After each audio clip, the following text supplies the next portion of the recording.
കരിമ, ഞാനൊരു കാര്യം പറഞ്ഞ നിനക്ക് വിഷമം തോന്നരുത്. നീ കൂപ്പിൽ പോവരുത്, എന്നെ വിട്ട് എങ്ങോട്ടും പോവരുത്. ഇത് കൊള്ളാലോ. പെണ്ണ്, ഞാൻ പണിയെടുത്താൽ ഈ കുടിയിൽ കഞ്ഞി വേവൂ. നീ പോയി കിടന്നുറങ്ങാൻ നോക്ക്. അതല്ല കരിമ, കുറച്ച് ദിവസമായിട്ട് എനിക്ക് മനസ്സിലൊരു വിങ്ങല്, എന്തോ അപകടം ഉണ്ടാവാൻ പോകുന്നു എന്നൊരു തോന്നല്. ഇത് കൊള്ളാം. ഒരു അന്ധവിശ്വാസം ഇല്ലാത്ത ആളായിരുന്നല്ലോ, എന്നിട്ടിപ്പോ ഇത് എന്ത് പറ്റി?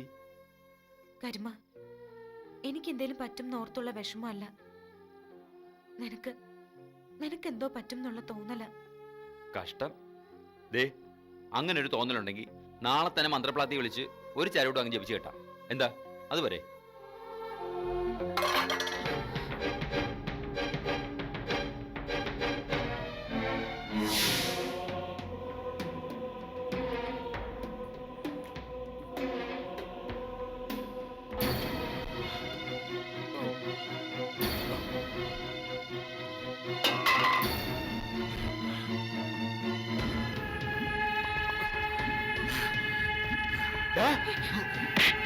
എന്റെ വീട്ടിൽ കയറി ചിരിവിട് കൊല്ലി ഞാനിവനെ.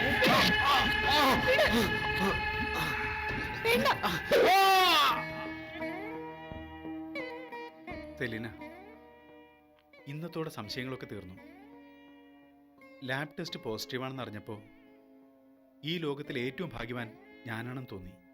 ആ ഭാഗ്യത്തിന് എന്നും നിലനിൽപ്പുണ്ടാവാൻ നമുക്ക് ദൈവത്തോട് പ്രാർത്ഥിക്കാൻ പോവൻ. നേരാ, അത് നിലനിൽക്കണം. അപ്പോഴേ നമ്മുടെ ഭാഗ്യം പൂർണ്ണമാവത്തുള്ളൂ. ഇവനെ നമുക്ക് റിച്ചിക്ക് തിരിച്ചു കൊടുത്താലോ സെലീന? അതെന്താ അങ്ങനെ ഒരു മനസ്സുമാറ്റം? ഭാവിയിൽ നമ്മുടെ മനസ്സ് മാറാതിരിക്കാനാ സെലീന.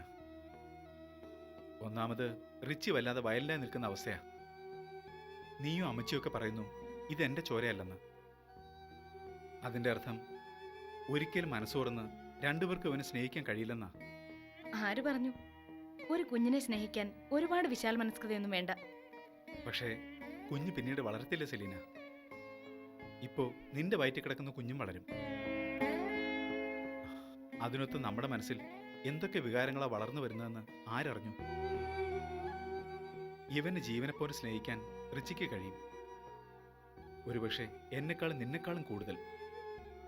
ഇപ്പൊ ഇവനെ തിരിച്ചു കൊടുത്ത ജീവിതകാലം മുഴുവൻ റിച്ചി നമ്മുടെ സുഹൃത്തായിരിക്കുന്ന എനിക്ക് തോന്നുന്നത്. എന്തോ എനിക്കറിയത്തില്ല. നമ്മുടെ കുഞ്ഞു വരുമ്പോ ഞാൻ ഇവനെ വെറുക്കാൻ തുടങ്ങുന്ന പേടിയാണെങ്കിൽ അത് വേണ്ട. മരിക്കും മുമ്പ് എന്റെ കൈപിടിച്ചുള്ള ടീനയുടെ അവസാനത്തെ ആ നോട്ടം, അത് മാത്രം മതി ഇവനെ എന്നും എന്റെ മോനായിട്ട് തന്നെ സ്നേഹിക്കാൻ. അത് മാത്രമല്ല സെലീന, റിച്ചിയുടെ അവസ്ഥയും കൂടെ കണക്കിലെടുത്തിട്ടാ ഞാനിത് പറയുന്നത്. ടീന മരിച്ചേ പിന്നെ ആകെ തകർന്ന അവസ്ഥ അവന്റെ. അതുകൊണ്ടാ അവനിവിടെ ഒന്ന് ബഹളം വെച്ചതൊക്കെ. ആ മനസ്സുമായി അവൻ പുറത്തു നിൽക്കുമ്പോൾ മനസമാധാനത്തോടെ നമുക്ക് ജീവിക്കാൻ കഴിയുമെന്ന് എനിക്ക് തോന്നുന്നില്ല. നമുക്കൊരു കുഞ്ഞ് പിറക്കുമെന്ന് ഉറപ്പായില്ലേ സെലീന? ആ സ്ഥിതിക്ക് റിച്ചിയുടെ വിഷമം നമ്മളായിട്ട് തന്നെ അങ്ങ് തീർക്കുന്നതല്ലേ നല്ലത്. ഞാൻ ഈ കാര്യത്തിൽ അഭിപ്രായം പറയത്തില്ല. ഇവന്റെ കാര്യത്തിൽ വാശി പിടിച്ചത് ബോബനാ. ഇനി ഇവനെ റിച്ചിക്ക് തന്നെ കൊടുക്കണമെന്നുണ്ടെങ്കിൽ അതിന്റെ തീരുമാനവും ബോബൻ തന്നെ എടുത്താൽ മതി. രണ്ടായാലും ഞാൻ കൂടെയുണ്ട്. ഏത് തീരുമാനവും എനിക്ക് സമ്മതം.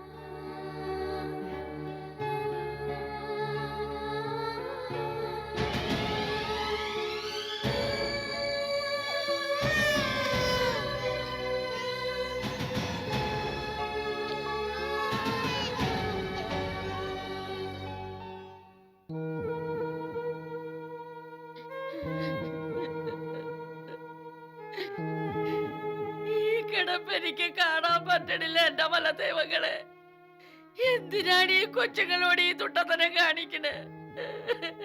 എന്നും മലം കാളിക്ക് വിളക്ക് എത്തിക്കാം മലമൂട്ടി വലിഞ്ഞു കയറുന്ന ഈ പെണ്ണിന്റെ കെട്ടിയോനോട് നീ ഇത് ചെയ്തല്ലോ മലങ്കാളി. എന്റെ കരുമന്റെ കൈ പോയേ.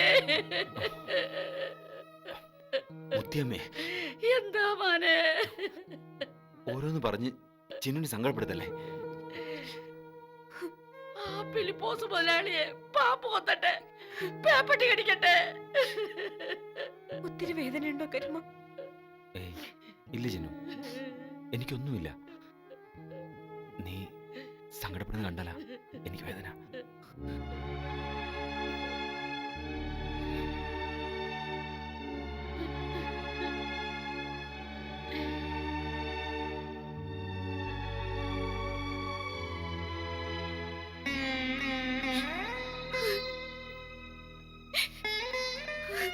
ഏയ്,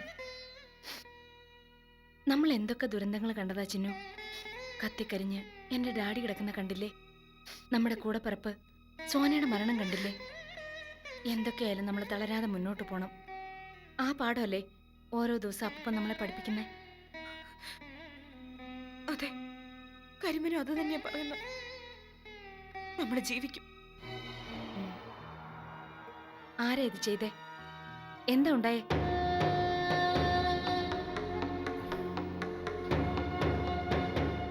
ഇന്നലെ നിന്റെ വീട്ടിൽ കയറി ചിരി വിട്. കൊല്ലും ഞാൻ അവനെ.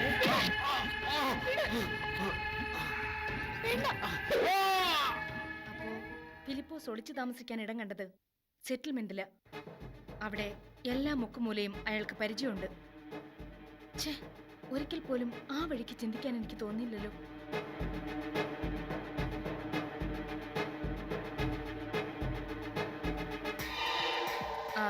മിസ്റ്റർ പ്രസാദ്, ഞാനാ Selina. There is an important information for you. ഇന്നലെ രാത്രി ആദിവാസി സെറ്റിൽമെന്റിലെ കരിമനെ വെട്ടിയത് ആ ഫിലിപ്പോസ് തന്നെയാ. കരിമൻ ഇവിടെ ഗവൺമെന്റ് ഹോസ്പിറ്റലിൽ ഇടത് കൈ വെട്ടേറ്റ് തളർന്ന നിലയിൽ ചികിത്സയില്ല. അതെ, ഫിലിപ്പോസ് ആദിവാസി സെറ്റിൽമെന്റിൽ എവിടെയോ ഒളിച്ചിരിപ്പുണ്ടെന്ന് തന്നെയാ ഇത് സൂചിപ്പിക്കുന്നത്. അതുകൊണ്ട് എത്രയും വേഗം ഒരു സെർച്ചിനുള്ള അറേഞ്ച്മെന്റ് ചെയ്യണം. പിന്നെ ഇവിടെ വന്ന് കരുമന്റെ മൊഴിയെടുത്ത് കേസ് രജിസ്റ്റർ ചെയ്യണം. ഓക്കെ? ചിന്നു, ഭ്രാന്തനായ ഫിലിപ്പോസ് വിശന്ന് നടക്കുന്നുണ്ടെങ്കിൽ അതിന്റെ അർത്ഥം അയാൾ ഒറ്റയ്ക്കാണെന്ന. സഹായത്തിന് ആരുമില്ല. അതുകൊണ്ട് മറ്റു വീടുകളിലും ഇതുപോലെയുള്ള ആക്രമണം പ്രതീക്ഷിക്കാം. ശരിയാ സെലീന കുഞ്ഞെ, ഭക്ഷണത്തിനോട് വല്ലാത്ത ആർത്തിയായിരുന്നു ആ മുഖത്ത്. സെറ്റിൽമെന്റിലുള്ള എല്ലാവരെയും എത്രയും പെട്ടെന്ന് വിവരം അറിയിക്കണം. സന്ധ്യ കഴിഞ്ഞാൽ വാതിലെല്ലാം അടച്ച് ഭദ്രമാക്കാൻ പ്രത്യേകം പറയണം. എന്തെങ്കിലും സംശയം തോന്നിയാൽ ഉടനെ പോലീസിൽ വിവരം അറിയിക്കണം. മഫ്തിയിൽ ഞാൻ പോലീസിനെ അയക്കാം. ഞാൻ എല്ലാരും വിളിച്ചറിയിച്ചോളാം. ഭ്രാന്തും കൂടെ വിശപ്പും. ഇനി അയാൾ ശരിക്കും ഒരു കാട്ടുമൃഗമായി മാറും. അതിനു മുമ്പ് അയാളെ കണ്ടുപിടിച്ചേ പറ്റൂ.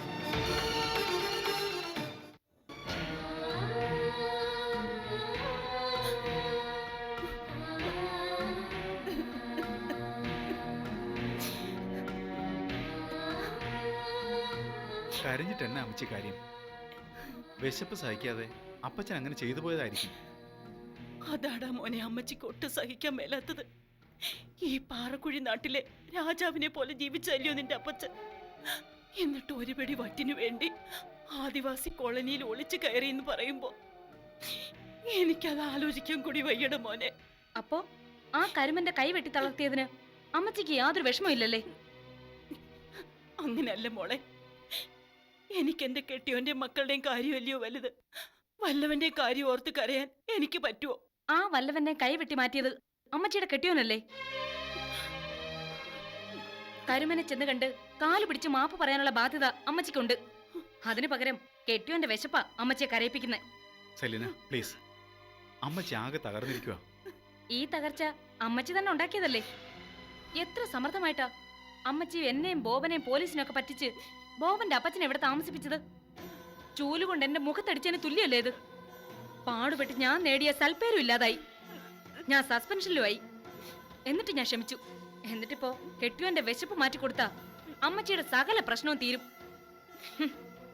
സദ്യ ഒരുക്കി അതുകൊണ്ട് കാട്ടിലേക്ക് ചെല്ലാത്ത എന്താ? സെലീന, ഒരുമാതിരി ശവത്തെ കുത്തുന്ന മട്ടില് അമ്മച്ചിയോട് സംസാരിക്കല്ലേ. ഞാൻ സംസാരിക്കുന്നത് മനുഷ്യത്വത്തിന്റെ പേരില, സ്വാർത്ഥതയുടെ പേരിലല്ല. അപ്പച്ചൻ ഇവിടെ വന്ന് കയറിയ ദിവസം തന്നെ എന്നോട് ആ കാര്യം അമ്മച്ചി പറഞ്ഞിരുന്നെങ്കിൽ കേസ് പോലും ആക്കാതെ തിരിച്ച് അപ്പച്ചനെ മെന്റൽ ഹോസ്പിറ്റലിൽ എത്തിക്കാൻ എനിക്ക് കഴിയുമായിരുന്നു. എങ്കിൽ നല്ല ഭക്ഷണവും കഴിച്ച് നല്ല ചികിത്സയും കിട്ടി ബോബന്റെ അപ്പച്ചൻ ഇപ്പോ അസുഖം മാറിയ അവസ്ഥയിലായേനെ. അതൊക്കെ ഇല്ലാതാക്കിയത് അമ്മച്ചി ഒറ്റ ആളാ. കരുമന്റെ കൈ നഷ്ടപ്പെട്ടതിനും അപ്പച്ചൻ കാട്ടിൽ പട്ടിണി കിടക്കുന്നതിനും ഒക്കെ കാരണക്കാരി അമ്മച്ചി തന്നെയാ.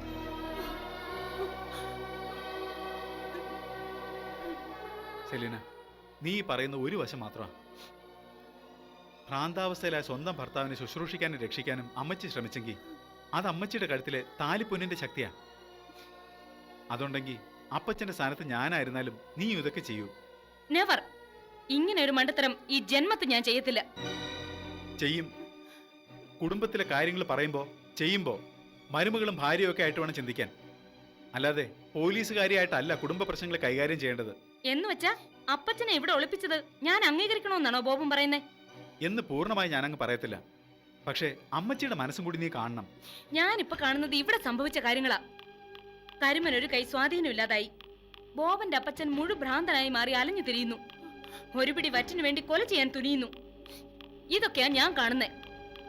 ബോബന്റെ അമ്മച്ചിയുടെ കണ്ണിൽ ഇതൊന്നും കാണുന്നില്ലെങ്കിൽ നിങ്ങളെ പറഞ്ഞു മനസ്സിലാക്കാൻ പാടാ. ഞാൻ കാരണം നിങ്ങൾ തമ്മിൽ വഴക്കടിക്കേണ്ട മക്കളെ. തെറ്റുകാരി ഞാൻ തന്നെയാ.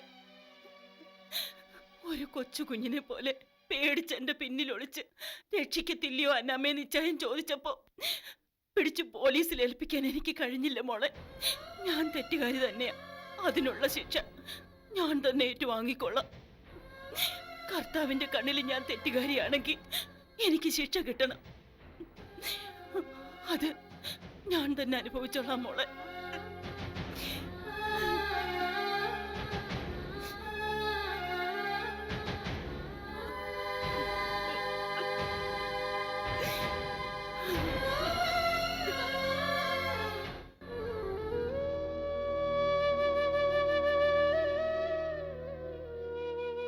സാത്താന്റെ പുനർജന്മം മുതലാളി ഈ ഫിലിപ്പോസ്. വെട്ടിയാലും കൊന്നാലും അറബ് തീരാത്ത ചെകുത്താൻ. ഓ ദൈവം, എന്തിനീ ചെകുത്താനെ ഈ പാറക്കുഴി ദേശത്തേക്ക് ഇട്ടേച്ച് പോയത്?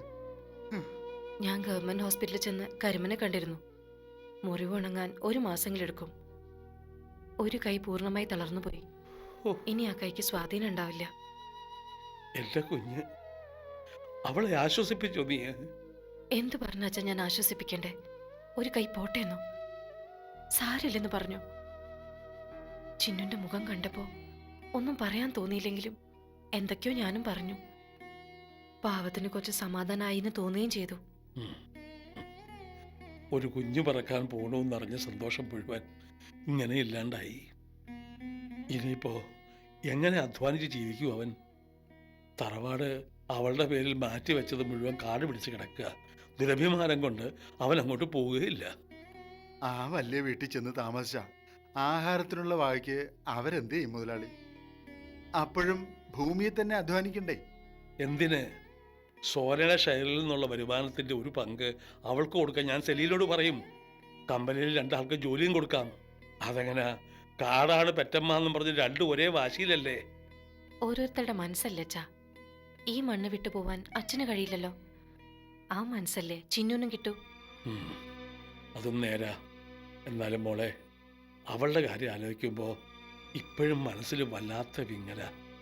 സെലീലെ പോലെ തന്നെ കഴിയാൻ അവകാശമുള്ള കുട്ടിയല്ലേ അവള്. അവകാശങ്ങളൊന്നും ഒരിക്കലും ചോദിച്ചു വാങ്ങില്ല എന്ന് മാത്രമല്ല, നിർബന്ധിച്ചു കൊടുത്താൽ ഒഴിഞ്ഞു മാറുകയും ചെയ്യും. പിന്നെന്താ ഞാൻ ചെയ്യണ്ടേ? നീയെങ്കിലും അവളെ ഒന്ന് പറഞ്ഞ് മനസ്സിലാക്കണം. ആ കാട് ഉപേക്ഷിച്ച് ഇങ്ങോട്ട് വരട്ടെ അവള്.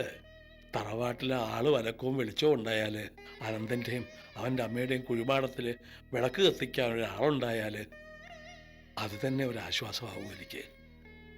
ഈ അവസ്ഥയൊന്ന് മാറട്ടെ അച്ഛാ. ഞാൻ അവളെ പറഞ്ഞ് മനസ്സിലാക്കാം.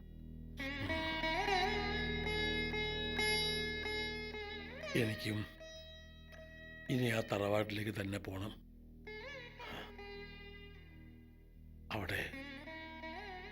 അവിടെ കിടന്നു വേണം എനിക്കും